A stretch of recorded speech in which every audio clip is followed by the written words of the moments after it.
옆사람 감사하겠습니다. 사랑합니다. 축복합니다. 말씀대로 졸지 맙시다. 네. 행복한 영은인이라는 제목의 말씀으로 함께 은혜를 나누겠습니다. 우리가 세상을 살아가다 보면 눈앞이 캄캄해지는 일을 한두 번 아니 어쩌면 수없이 마주하게 되죠. 성경적인 표현을 빌리자면 마치 사방으로 우겨쌈을 당하여 도저히 빠져나갈 구멍이 보이지 않는 절망적인 순간들이 있을 겁니다. 이 세상에 살아가는 사람 중에 이러한 기가 막힌 상황을 단 한 번도 겪지 않고 평탄하게만 사는 사람은 아마 단 한 명도 없을 겁니다. 오늘 본문은 우리가 인생에서 만나는 이 거대하고 압도적인 고난을 무엇에 비유하고 있을까요? 그걸 바로 산에 비유하고 있습니다. 이거 내려줘도 될 것 같아요.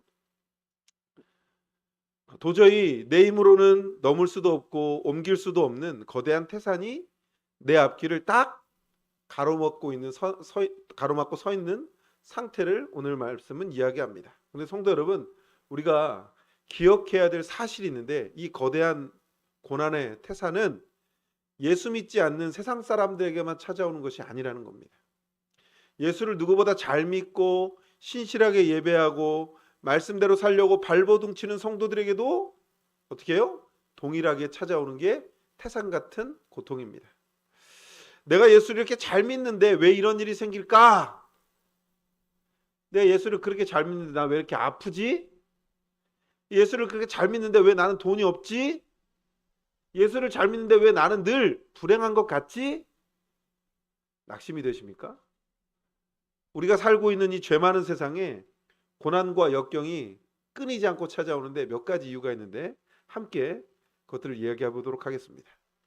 우리 삶에 끊임없이 환란이 찾아오는 그 영적인 이유를 분별해야 되는데 세 가지로 한번 정리해 보겠습니다. 첫 번째, 생각하십시오. 우리들의 죄 때문입니다. 뭐라고요? 누구요? 우리라고 얘기해 놓고 나는 포함하지 않아요. 그죠? 감사합니다, 권사님. 바로 내 죄인 거죠. 우리는 본질적으로 죄인입니다. 깨어진 세상 속에서 살아갑니다. 우리의 죄된 마음과 성품에서 쉬지 않고 뿜어져 나오는 크고 작은 온갖 죄악들이 때로는 우리 삶의 환난과 역경을 불러오는 직접적인 원인이 됩니다. 우리가 겪는 천재지변이나 수많은 사회적 재난의 상당 부분도 인간의 탐욕, 죄에서 비롯된 겁니다. 산사태가 왜 나는지 아세요? 여러분 예전에 우면산이 그 산사태로 싹 무너진 거 기억하십니까? 왜 그랬을까요? 얼마나 많은 벌목, 그죠? 나무를 베어냈으면. 등산로 때문에 길을 만든다고 나무를 베어내니까 어때요? 흙이 견디질 못하는 겁니다. 뭐 그런 것만 있나요? 여러분 비행기 타고 가다 보면 비행기를 타고 가다 보면 이렇게 동네 이렇게 그 도시를 보잖아요. 그러면 휘황찬란한 도시도 있지만 그렇지 않은 도시도 있어요. 근데 잘 보면 사람들이 모여 사는 곳엔 뭐가 많아요? 반짝반짝 빛이 많아요. 빛이 많으니까 뭐가 없을까요? 어두움이 없다고 얘기하시는 분들이 있는데 빛이 있다고 어둠이 없는 게 아니라 빛이 있으니까 벌레가 못 살아요. 여러분 웃긴 게요. 벌레가 못 살면 벌레를 잡아먹는 좋은 것들도 못 살고요. 그것 때문에 여러 가지 먹이사슬이 무너집니다. 그러니까 우리가 지금 이렇게 살아간다는 게 그렇게 좋은 것만은 아닐 수 있습니다. 우리는 편한 거, 익숙한 거 하잖아요. 여러분 그래도 여기는 언제든지 마을버스가 다니고 아침마다 마을버스가 다니니까 얼마나 시끌시끌한지. 제가 사는 동네는 버스도 1시간에 몇 대 안 다니거든요. 버스 시간도 맞춰서 나가야 돼요.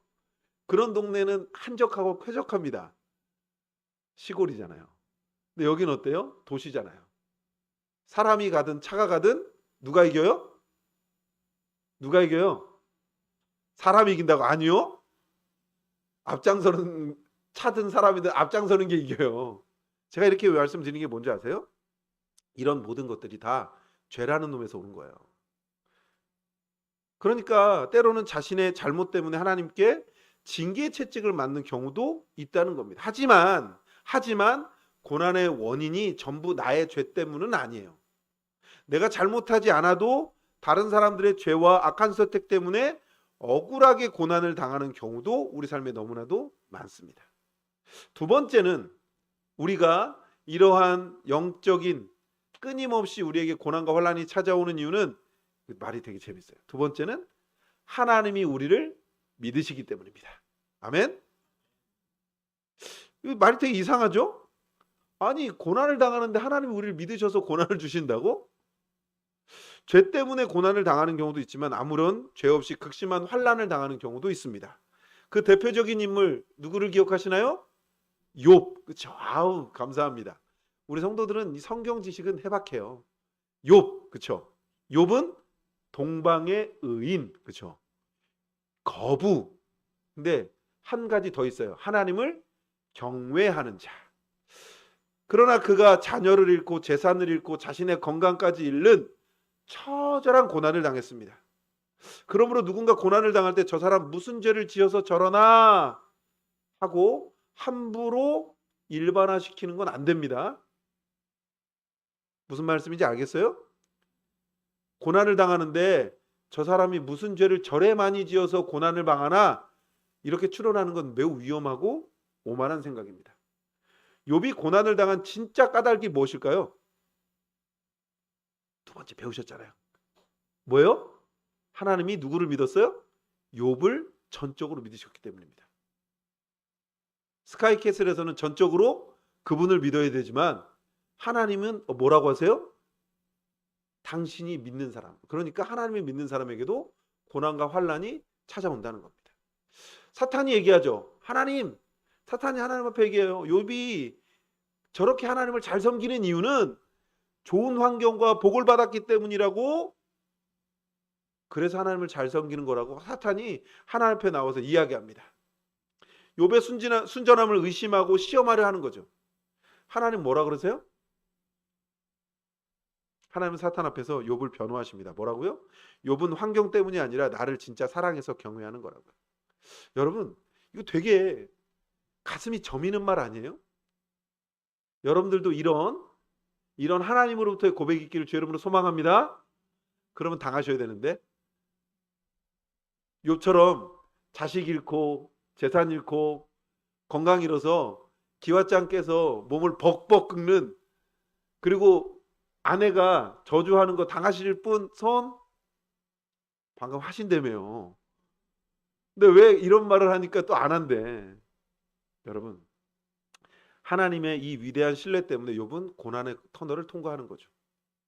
하나님이 오르시다는 것을 사탄 앞에서 입증하기 위한 필연적인 시험이었던 거예요. 그리고 욥은 하나님의 믿음대로 고난 중에도 원망하지 않고 하나님을 찬양하잖아요. 와, 어떻게 이럴 수 있을까요? 어떻게 이럴까요? 하나님은 때때로 주님의 뜻대로 잘 살고 있는 성도들에게 고난을 허락하십니다. 이 말이 가슴 아픈 일이지만 맞아요. 왜냐하면 하나님은 우리가 조건이 좋을 때만 하나님을 잘 믿는 온실 속의 화초가 되기를 원하지 않기 때문이에요. 조건이 좋아서 하나님을 믿는, 다니엘의 세 친구처럼 그리 아니하실지라도의 신앙, 환경과 처지를 뛰어넘어 오직 하나님 한 분만으로 만족하는 기독교 신앙의 진수를 우리가 소유하기를 주의 이름으로 소망합니다. 그렇게 살기 위해선 알고 있어야 되는 거죠. 하나님은 어떠한 가운데서도 고난을 허락하신다는 것. 세 번째, 우리를 강하게 연단하고 훈련시키기 위함입니다. 맞죠? 맞죠? 몇 사단 나왔어요? 재신 형제? 6사단? 6사단이면 좀 빡신데? 그죠? 또 부심이 있어요. 자기 갔다 온 군대에 대한 부심들이 있어요. 저희 집 옆에 8사단이 있거든요. 오뚜기 부대. 8사단 애들 이렇게 보면 당나라 군대 같아요, 요새. 요새 애들 보면 뭐 무슨 군인인지 대학생인지 모를 정도로 이렇게. 근데 그 친구들한테 물어보면 다 뭐라 그래요? 죽겠다 그래요. 예? 토요일마다 머리 깎으러 동네 나오거든요. 그런 게 어딨어요. 옛날에 그냥 바리깡으로 미는 거지. 그런 거 보면 참 그렇지만 그 친구들 다 힘들어요. 근데 군대에 간 훈련병들이 편안하고 안락한 침대에서 군인이 되나요? 안 됩니다. 일부러 극한 상황을 연출하고 그것을 극복하게 만듭니다. 훈련병은. 훈련 중에 받는 고난과 역경, 이건 우연히 일어난 사고가 아니라 교관들에 의해 철저히 기획되고 계획된 고난입니다. 왜 그런 고생을 시킬까요? 그건 그래야만 강한 군인으로 태어날 수 있기 때문입니다. 만약 훈련병에게 아무런 고난이 없다면 정작 전쟁이 터졌을 때 자기 생명 하나도 보존하지 못하고 쓰러질 겁니다. 특히나 요샌 엄마가 다 해주는 세상이잖아요. 제가 되게 잘 절친한 그 자매 남편이 소령이거든요. 그 친구가 그래요. 대위 때, 중대장 할 때 그렇게 엄마들한테 전화가 온대요. 아들의 잠자리가 잘못했더니 왜 휴가는 안 보내주느니. 이래가지고 우리나라가 어떤 발전이 있을까 생각합니다. 근데 그걸 차지하고서 훈련소에서 죽을 것 같이 힘든 훈련을 시키는 진짜 목적은 이걸 기억하십시오. 훈련병을 죽이려고 하는 것이 아니라 실전에 나갔을 때 죽지 말고 살기 위해서 시키는 겁니다. 이해되세요? 하나님이 우리에게 고난을 주시는 목적은 죽이려고 주시는 고난이 아니라 세상에 나갔을 때 그러한 고난 정도는 능히 이기고도 남을 만큼의 기쁨을 주시기 위해서 고난을 허락하시는 거예요. 맑은 날만 계속되면 그 땅이 어떻게 되실 것 같아요? 여러분, 맑은 날만 계속되면 땅이 어떻게 돼요? 영양분을 못 먹어요. 서양 속담에 맑은 날만 계속되면 사막이 된다는 말이 있어요. 그러니까 땅은요, 맑기도 해야 되지만 비도 와야 되고요.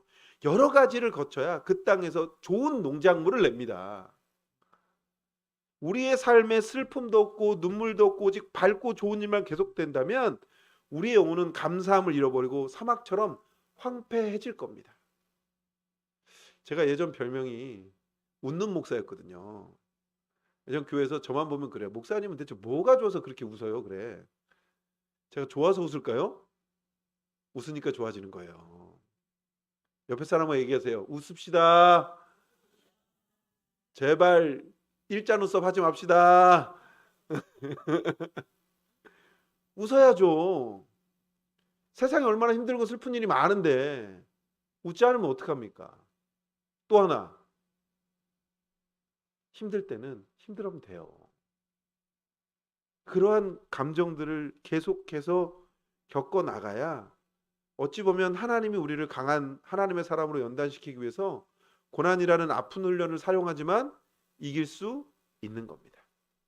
그럼 고난과 환난을 만날 때 우리는 어떻게 해야 되는가? 이거 생각해 봐야죠. 피할 수 없는 고난의 태산이 우리 앞에 버티고 서 있어요. 그럼 우리는 어떻게 해야 되냐? 첫 번째는 절대로 절망하거나 포기하지 마십시오. 절망하거나 포기하지 마십시오. 어떤 고난도 우리를 죽으라고 주시는 고난은 없습니다. 심지어 내 죄로 인해서 찾아온 징계의 고난일지라도 목적은 죽이는 것이 아니라 깨닫고 회개하여서 살라고 주시는 하나님의 사랑의 사인입니다. 하나님께서 때로 내가 의지하던 세상의 줄을 툭 끊어버리실 때가 있습니다. 왜 끊으시냐면 이제 세상의 줄을 놔라. 그리고 나만 붙잡아라. 그래야 내가 산다라는 이 음성을 들으셔야 합니다. 하나님이 우리를 환난 속으로 밀어넣으시는 것은 망하게 하려 하심이 아니요 살고 흥하게 하려 하심이라는 사실을 믿으실 수 있기를 주 여러분 소망합니다. 하나님은 감당하지 못할 시험은 허락하지 않으신다고 약속하셨습니다. 아무리 눈앞이 캄캄해도 우리는 다 감당해낼 수 있습니다. 절망하지만 않는다면, 포기하지만 않는다면 우리는 반드시 이 고난의 날을 통과하여 훗날 그때 참 힘들었지 하며 웃으며 간증하게 될 줄로 믿습니다. 두 번째는 하나님을 온전히 신뢰해야 합니다. 내려줘도 돼요? 어려운 일을 만날 때 낙심하지 않으려면 하나님을 향한 두 가지 확실한 믿음이 있어야 되는데, 첫 번째는 이 고난에는 반드시 하나님의 선하신 뜻이 있음을 믿어야 합니다. 당장은 다 이해할 수 없습니다. 그러나 이 환난마저도 결국은 나에게 영적인 유익으로 돌아올 것을 믿는 겁니다. 시편 119편 71절. 시편 119편 71절에 이렇게 되어 있습니다. 뒤에 거. 그거 내려줘도 돼요? 제가 읽어드릴게요. 고난당한 것이 내게 유익이라. 이로 말미암아 내가 주의 율례들을 배우게 되었나이다. 뭐라고요? 고난당한 것이 유익이라고. 고난당한 것이 유익이라고 이야기합니다. 고난의 유익을 믿으실 수 있길 주 여러분으로 소망합니다. 두 번째는 전능하신 하나님이 나를 사랑하심으로 능히 구원해 주실 것을 믿는 겁니다. 우리가 믿는 하나님은 어떤 분일까요? 온 천지 만물을 창조하신 전능하신 하나님이십니다. 그리고 그 전능하신 하나님이 독생자 예수 그리스도를 십자가에 못 박아 죽이시기까지 나를 사랑하셨습니다. 그 하나님을 믿는 거죠.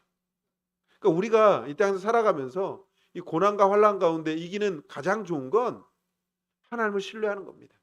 하나님밖에 할 수 없음을 믿는 겁니다. 하나님이면 안 된다는 것을 의지하는 겁니다. 왜요? 이 땅을 창조하시고 우리 예수 그리스도를 죽기까지 사랑하셨던, 그래서 우리를 구원하셨던 그 하나님을 믿는 거죠. 이 믿음의 진짜 가치는 아무 일 없는 평탄한 때가 아니라 사방으로 우겨쌈을 당해 앞이 보이지 않을 때 발휘되는 겁니다. 탄탄한 대로를 걸을 때는 하나님이 나를 지키신다고 말하는 것 누구나 할 수 있는 거죠.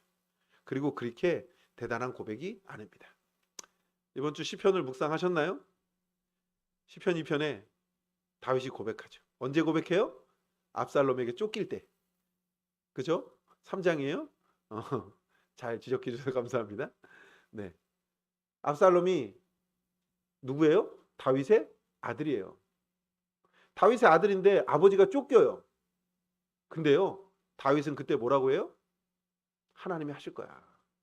하나님이 하실 거야. 아들에 대해서 원망하나요? 사람들에 대해서 막 격정의 분노를 토하나요? 아니요. 하나님이 지금까지 인도하셨으니까 하나님이 하실 거야. 하나님이 하실 거야를 믿는 거죠. 사랑하는 성도 여러분, 사방으로 우겨싸움을 당한다는 건 그런 겁니다. 피할 아무런 도리가 없어요. 뭔가 고리라도 있어야 잡을 텐데 그런 고리도 없어요. 그런데 하나님은 그럼에도 불구하고 지키신다는 거예요. 그걸 믿는 겁니다. 하나님이 나를 어떻게 하실 것인가? 태산 같은 문제 앞에서 십자가를 바라보며 천지를 지으신 하나님이 나를 도우실 것이다 선포하는 것, 이것이 진짜 믿음일 줄로 믿습니다. 사랑하는 성도 여러분, 고난과 역경은 나의 하나님을 향한 믿음을 증명해 보일 수 있는 최고의 기회라는 사실입니다. 오늘 본문 시편 121편의 기자는 고난의 태산 앞에 이렇게 고백합니다. 1절과 2절입니다. 같이 읽겠습니다. 시작.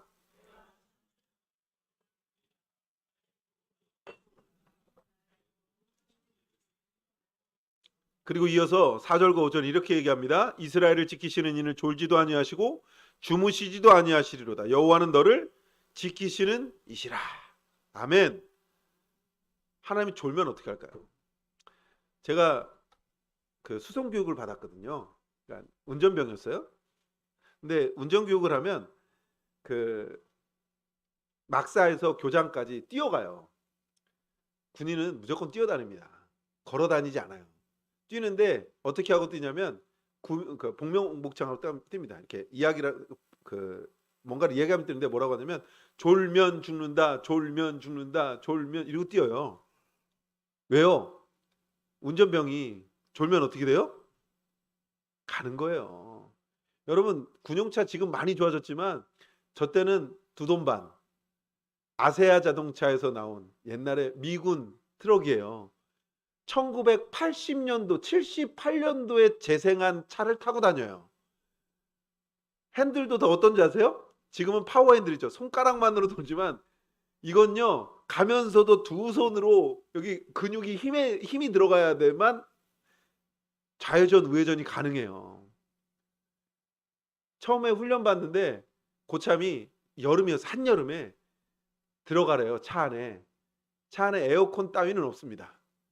히터도 없어요. 에어컨도 없어요. 들어가요. 그러면 창문을 닫아요. 자긴 타지도 않아요. 그래서 얘기합니다. 야, 좌로 10번 그러면 차가 서 있는 상태에서 좌쪽으로 10번을 돌리는 거예요. 우로 10번 그래요. 그러면 그럼요. 딱 5번 하는 순간 온몸에서 땀샘이 터지듯이 폭발합니다. 제가 이 말을 왜 하냐면 그만큼 하나님은요 그냥 졸지 않으시는 분이 아니라 눈빛을 명확하게 보이고 계시는 분이라는 거예요. 졸면 죽어요. 그렇죠? 근데 하나님은 지금 우리를 만드신 것 때부터 지금까지 단 한 번도 눈을 감으신 분이 아닙니다. 그랬더니 예전에 제가 이런 얘기 했더니 그 초등학교 3학년짜리가 이런 목사님 그럼 하나님은 눈을 이러고 있어요? 하나님은 인간으로 생각하면 그러겠죠. 하나님은 그러시지 않는 분이죠. 그 말은 뭐예요? 하나님의 관심은 여전히 우리를 향해 있다는 겁니다. 오늘 시편 기자는 그걸 얘기하고 싶은 겁니다. 우리를 지키시는 이는 졸지도 않고 주무시지도 않고 우리와 늘 함께 하신다는 겁니다. 사랑하는 성도 여러분, 여러분을 절망케 하는 그 태산을 향해 당당하게 눈을 드십시오. 우리 눈에는 그 문제가 태산처럼 커 보이지만 천지를 창조하신 하나님 앞에서는 우주의 한 점 먼지조차 되지 않습니다. 나를 너무나 사랑하셔서 단 한순간도 눈을 떼지 않으시고 졸지도 주무시지도 않으며 지키시는 그 하나님을 바라보시길 주의 이름으로 소망합니다. 지금 사는 것이 죽는 것보다 못하다고 느껴지는 분 계십니까? 모든 것을 다 포기하고 싶을 만큼 지친 분이 계십니까? 낙심하여 주저앉지 말고 천지를 지으신 하나님을 향해서 부르짖으십시오. 생명을 건 기도를 시작하십시오. 주님 앞에 엎드려 부르짖을 때 하나님은 시편 50편 15절 말씀을 통해 우리에게 확실하게 약속하십니다. 같이 읽겠습니다. 환난 날에 나를 부르라. 내가 너를 건지리니 내가 너를 영화롭게 하리로다. 아멘. 아멘. 환난 날에 부르짖으십시오. 내가 고난을 당하고 환난을 당했을 때 나 혼자 있다고 생각하지 마십시오. 아니, 평안하고 행복하고 모든 것이 가할 때 나 혼자 있다고 생각하지 마십시오. 하나님은 우리의 주인이시며 우리를 인도하시고 우리를 살리시는 분이심을 믿으실 수 있기를 주의 이름으로 소망합니다. 말씀을 정리하겠습니다. 하나님 믿어서 망한 사람 한 사람도 못 봤습니다. 그랬더니 그래요. 목사님, 망한 사람이 살아있지 않으니까 모르는 거 아니에요? 근데 하나님은 그런 분 아니잖아요. 하나님 믿어서 망했다는 사람 본 적 없으니까 한번 믿어보는 거, 아니 믿는 거 좀 할 수 있지 않을까요? 해보는 거 괜찮지 않을까요? 뭘 그렇게 염려하고 걱정하시고 손가락을 넣었다 뺐다 하십니까? 담글라면 확실하게 담그시고 뺄라면 확실하게 빼십시오. 근데 담그기를 소망합니다. 담그라 했더니 목사님 가기 전에 저한테 이렇게 손을 꾹 찔러보지 마시고. 사랑하는 성도 여러분, 우리가 하나님을 믿고 의지하며 부르짖는 한 우리는 절대 망하지 않습니다. 믿으십니까? 절대 망하지 않습니다. 믿으십니까? 의미 없는 고난은 없고 죽으라고 주시는 환난도 없습니다. 고난은 힘들지만 우리를 영적으로 강하게 만들고 풍성하게 살리기 위한 하나님의 위장된 축복입니다. 이번 한 주간 원치 않는 고난이 찾아올지라도 회피하거나 포기하지 마십시오. 믿음으로 고난과 당당히 맞서 싸우십시오. 졸지도 않고 주무시지도 않는 하나님의 도우심을 입어 당당히 승리하시고 여러분의 삶을 통해 우리 하나님을 가장 영원롭게 해드리는 복된 성도님들 되시기를 주의 이름으로 소망합니다. 사랑하는 성도 여러분, 함께 이겨냅시다. 함께 승리합시다. 함께 하나님 주시는 그 복을 누리는 우리 영혼의 성도들 되시기를 예수님의 이름으로 축원합니다. 기도하겠습니다. 우리